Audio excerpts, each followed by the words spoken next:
G'day ladies and gents, and welcome back to War Thunder. Today, we're going to be doing some ME410 stuff. Yes, that's right.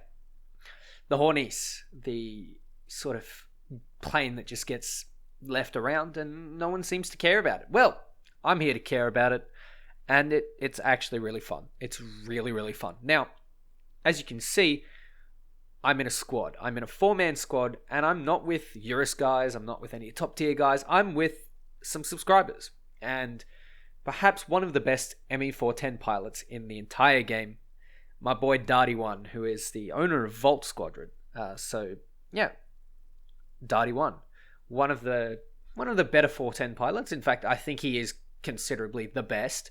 Pretty sure he's got a 5KD in the B6R3. The really, one that everyone says you struggle in. Well, he doesn't struggle in it at all. This one, however, is one that is supposedly very fairly tiered. Now, I flew this out for about an evening, and I think it's fun.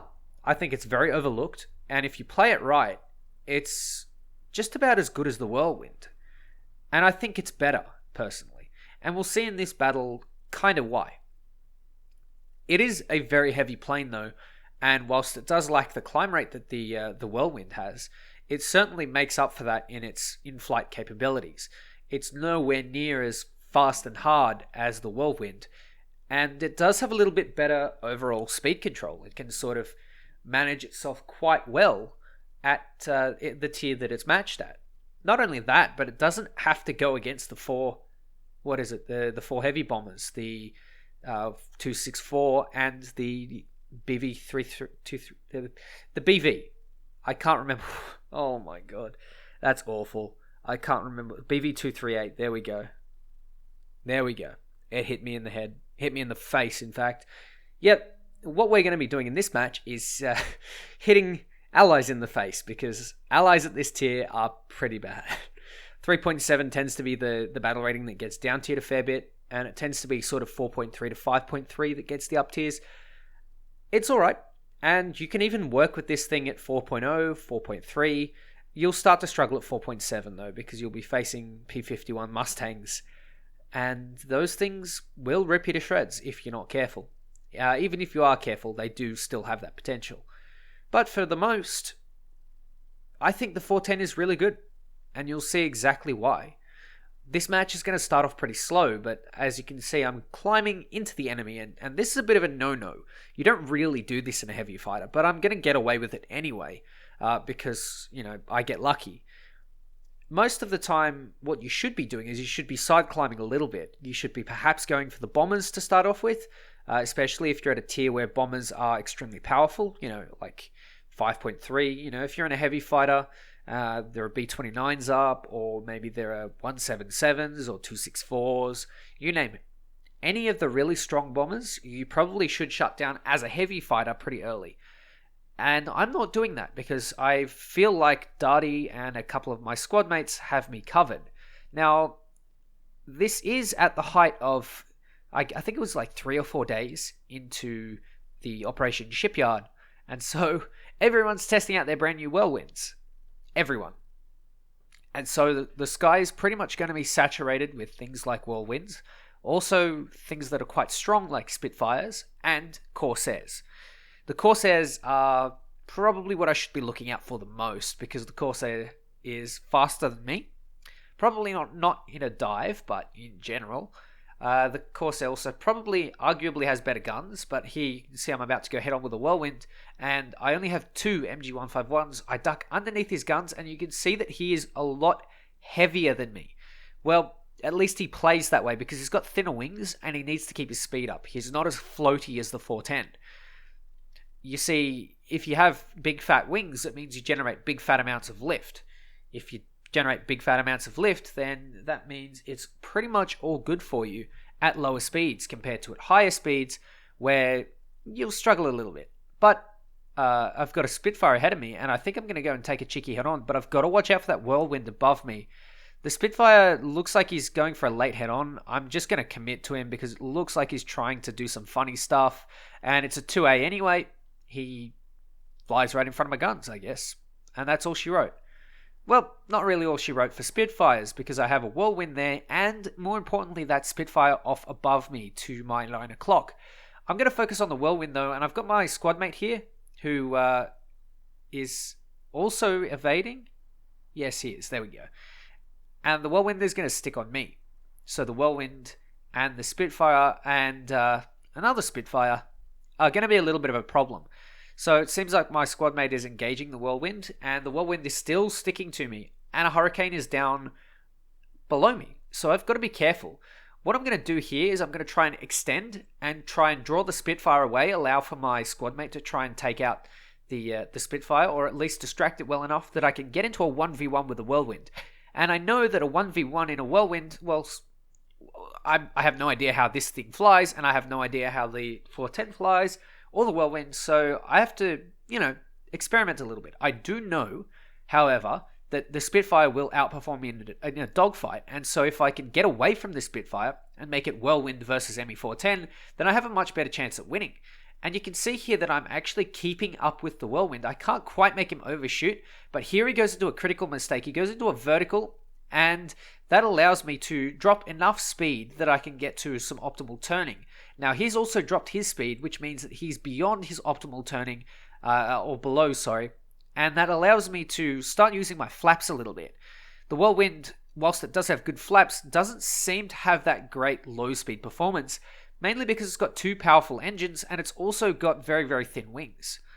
And in general, you can see that I am starting to gain some distance, or I'm starting to gain some closure, if you will. He's going to overshoot soon, and I could pop my air brakes here, but I don't really want to. I don't think it's necessary. You can use your flaps, and you can use maneuvers as well as throttle control instead of that air brake, and you don't really need to waste that much energy. And you can see that I've just managed to get in behind. I rip a flap as a stupid mistake, but I almost had the shot on the Whirlwind.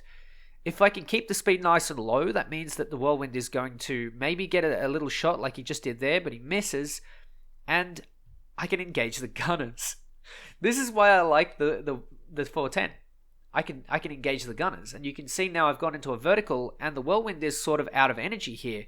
He's got a little bit more than me, but just because of his slow speed, he's got no maneuverability, and I open up with the gunners, and I think I get a couple of hits here, but nothing really too serious. There we go, one hit on the 13mm. So I go and I put myself into a split S, and the Whirlwind is going to come around. He's going to try and match me, and you can see that he looks like he's getting the better, so I bug out as quickly as possible, and I go again. If you can't get it right the first time, don't risk it. Absolutely do not risk it. And you can see that I'm making my turns nice and short, and I set him on fire. I set his right engine on fire, and that means that he's pretty much a goner. Those thin wings probably won't stand a lot of damage, and that thing looks really, really delicate. So I'm guessing it is. And lo and behold, he does eventually go down somewhere. There he goes, into the trees. So I managed to win myself a 1v1 with a Whirlwind, and that brings us a couple of things that we like to learn about the Whirlwind and the 410. The 410 seems to be a little bit lighter, so if the Whirlwind had played faster, if he'd gone for a boom and zoom instead, or if he had kept the high-speed dogfight, he probably could have gotten the better of me. And that's something that we should take away. But there's sort of no time really, because the Typhoon's coming in. It looks like he's concentrated on my squad mate. I'm going to try and shoot him so that he doesn't kill my squad mate, and that's a really big thing. I want more people around me, and you can see I can drop my nose pretty quick, and I can get some shots out. I don't really do anything, but I'm going to follow through because I'm pretty convinced that he's going to stick onto my teammate, who I tell to extend. It looks like my teammate has actually gone up into a vertical, or at least has continued to turn, and there we go. Perfect bait, and I've managed to secure myself a second kill. The game looks like it's over, but it really isn't. Well, actually, that's a third kill, my mistake.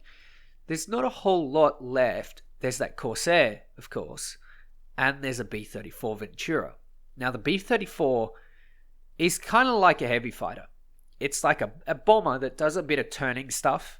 Doesn't have great frontal guns, but I'm not really going to take chances, especially with 50 cals, which have a really high velocity, and you tend to be able to aim them quite easily. So what I'm going to do instead is I'm going to ignore the B-34, and I'm going to prep myself for the F4U. Now, the Corsair is a very scary target. I can't really do much because look at him, he's climbing above me. I'm going to try and keep level, keep my speed up, get some shots off, and it looks like he's not even concentrating on me. So I can go for a quick cheeky shot, and I miss. Instead, it looks like he's gone for that 109, and he smokes the 109. Now, I'm in a little bit of a pickle here because all my teammates are either back to base, rearming, repairing, but it's okay because I'm fairly confident in this thing now. I'm in a turn fight with this Corsair, and he puts himself way in front of my guns. He overshoots massively, and I managed to get a couple of hits with what I think it's the 7.7s. But you can see he's got such good energy retention here that I'm able to basically stay behind him. I could pop air brakes here again, but I really don't want to because I need to keep some energy too. If I run out, he can go into the vertical and he can take me out quite easily. But what I'm going to do instead is because he's been cooking his energy in turns, I'm going to roll over onto him and feint that I'm going to go up to a vertical. As he realizes, he continues straight, and this is where he makes his mistake. He's just out of energy and he can't really do many more maneuvers. That is key, ladies and gents. Keep your energy. That is so important. I'm going to try and pepper him with the 7.7s, but I really don't think that's a great idea. I'm going to try it with the 13mm machine guns, and that's also not a great idea because I've just put myself in front of him. But if you know that this guy is super out of energy, it looks like I may have hit his engine. I could have hit maybe a control surface, but I think I'm just going to try and finish him off with the MG151s, which I don't have a whole lot of, but I still managed to get the kill. I've managed to win something like 3 dogfights with this thing. I've played so irresponsibly, but I've also used my teammates.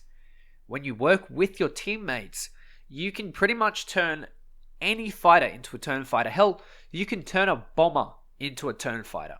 I've done it with the 288. I've done it with the low-tier French bombers. I've done it with the PB4Y.